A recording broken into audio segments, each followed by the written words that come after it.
ভালো আছেন? ভালো আছেন? ভালো আছেন? কি করতেছেন?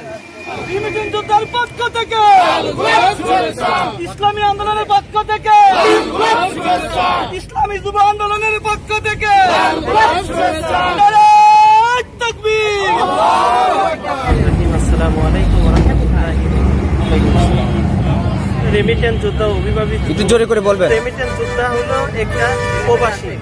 যখন প্রবাসী এই দেশে টাকা অর্জিত ইনকামের টাকা যখন এই দেশে পাঠায় মানুষের, এই দেশের ভাগ্য পরিবর্তন করার জন্য, অর্থনীতির পরিবর্তনের জন্য পাঠানো হয় এই দেশে। জানেন আপনারা, আমাদের রেমিটেন্সের মুখেই বলে শুধু রেমিটেন্স যোদ্ধা। মহাদেবকে আজকে বলতে মুখে যদি বলি আমরা রেমিটেন্স যোদ্ধা, কর্মে প্রমাণ না হইলে কিন্তু সেটা তার কোনো অর্থই আসে না। আর আমরা 17 বছর আমরা দেখছি এবং 54 বছর দেখছি রেমিটেন্সের শুধু বলা হতো ইয়ারে সম্মান নাই। দেখেন 5 আগস্টের পরে এখন কিন্তু আলহামদুলিল্লাহ অনেক সম্মান আছে অনেক দিন থেকে।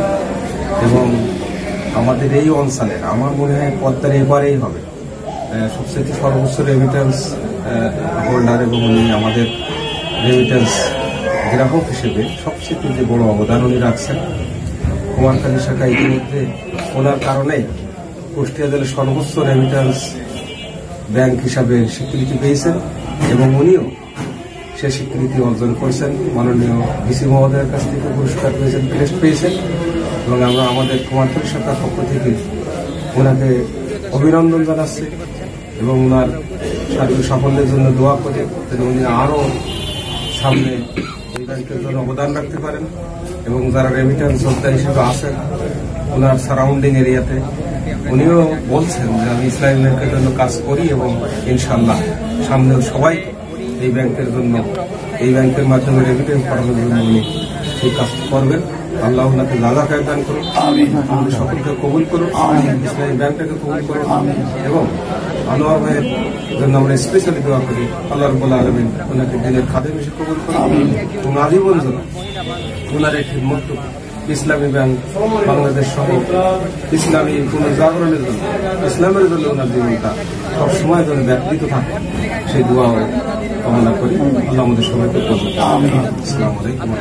যারা আছেন তারা যদি এই বিধবা মহিলাকে অথবা এই পাগল রূপে যে এই মাজার, আপনি রেমিটেন্স হিসেবে পুরস্কার পেয়ে কেমন খুশি হয়েছে? আসসালামু আলাইকুম ওয়া রাহমাতুল্লাহি ওয়া বারাকাতুহু। আসলে রেমিটেন্স হিসাবে যে পুরস্কৃত আগেই পাওয়ার কথা ছিল। যারা সৌদি আরব বিভিন্ন দেশে যারা কষ্টের মাধ্যমে টাকা উপার্জিত করে বাংলাদেশের অর্থনীতিকে চাকা বেরোনোর জন্য যে পরিশ্রম করার পরে আসলে আগে বিভিন্নভাবে বলা হতো রেমিটেন্স যোদ্ধা, কিন্তু কোনো সময় এদেরকে পুরস্কৃত, এদেরকে সম্মান করা হয় নাই বিগত বছর আপনারা সবাই জানেন। এখন ইনশাল্লাহ আগামীতে যদি আমাদের এইভাবে উৎসাহ, এইভাবে যদি সব পুরস্কার তো পুরস্কারই সম্মাননা যেভাবে এইভাবে যদি আগামীতে হয় ইনশাল্লাহ আরো বাড়বে। আর ইসলামী ব্যাংকে আমি যথেষ্ট, অনেকেই আমাকে বলছে যে ইসলামী ব্যাংকে টাকা নিয়ে যাবে, ইসলামী ব্যাংকে টাকা রাখার দরকার নাই, কেন রাখো? আমি বললাম টাকা নিয়ে যে আমার টাকা নিয়ে যাবে, সমস্যা নেই, আমি ইসলামী ব্যাংকেই রাখবো এবং ইসলামী ব্যাংকের মাধ্যমেই টাকা পাঠাবো ইনশাআল্লাহ। রেমিটেন্সটা কেউ বাইরে থেকে কিভাবে পাঠান? বাইরে ব্যাংকের মাধ্যমে টাকা পাঠায়, ইসলামী ব্যাংকের নাম। ওই যখন আমরা টাকা পাঠানোর সময় তখন ব্যাংক আসে যে কোন ব্যাংকে পাঠাবেন, তখন আমি বলি যে না, আমাকে ইসলামী ব্যাংক দেন। তখন ওরা ইসলামী ব্যাংকে টাকা সেন্ড করলে ইসলামী ব্যাংকে আছে, যে ব্যাংকের কথা বলা হবে ওই ব্যাংক। আমি যত টাকাই পাঠাইছি সবসময় বলি ইসলামী ব্যাংকেই টাকা পাঠাবো। ওনারা অনেক সময় বলে যে কেন আপনি ইসলামী ব্যাংক, সোনালী ব্যাংক রয়েছে, আরো বিভিন্ন ব্যাংক রয়েছে। আমি বললাম না, ইসলামী ব্যাংকের ব্যবহার আচার, ইসলামী ব্যাংকের লেনদেন সর্বোচ্চ আমার ভালো লাগছে, এই জন্য আমি ইসলামী ব্যাংকেই টাকা পাঠাবো ইনশাআল্লাহ। সবাইকে ধন্যবাদ জানাই। আসসালামু আলাইকুম। আসসালাম।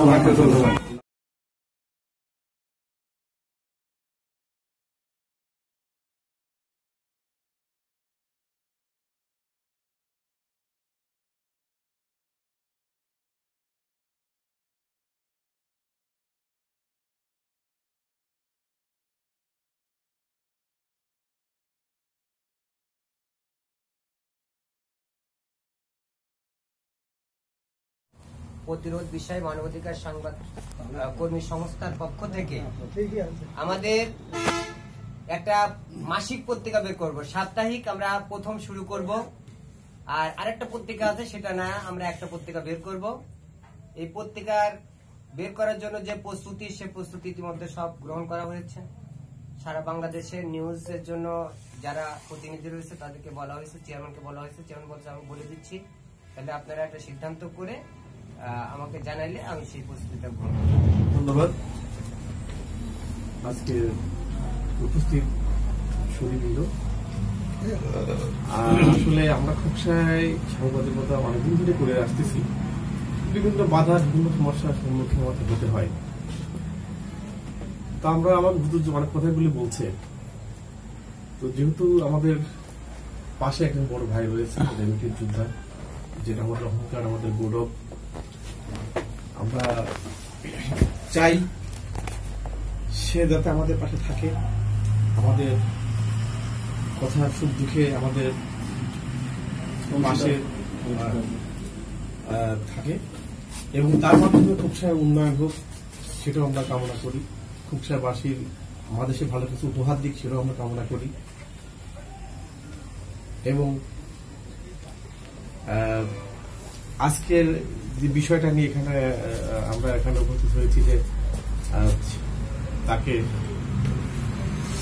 রেমিটেন্স যোদ্ধা হিসাবে তাকে আমরা সম্মাননা দেবো, সেই উপলক্ষে আজকে সাংবাদিক ভাইরা উপস্থিত হয়েছে। সেই উপলক্ষে আপনাদের সবাইকে ধন্যবাদ জানিয়ে আমি থাকতে পারে, সে সমাজের উচ্চ স্তরের লোক। বাড়িতে কথাটা বললো যে অনেক কিছু আকাঙ্ক্ষা করে, কিছু নিম্ন শ্রেণীর লোক। এই বিষয়ে পক্ষপক্ষী সাংবাদিকতা করলে একজনের পক্ষে যাবে আর একজনের বিপক্ষে যাবে, এটাই স্বাভাবিক।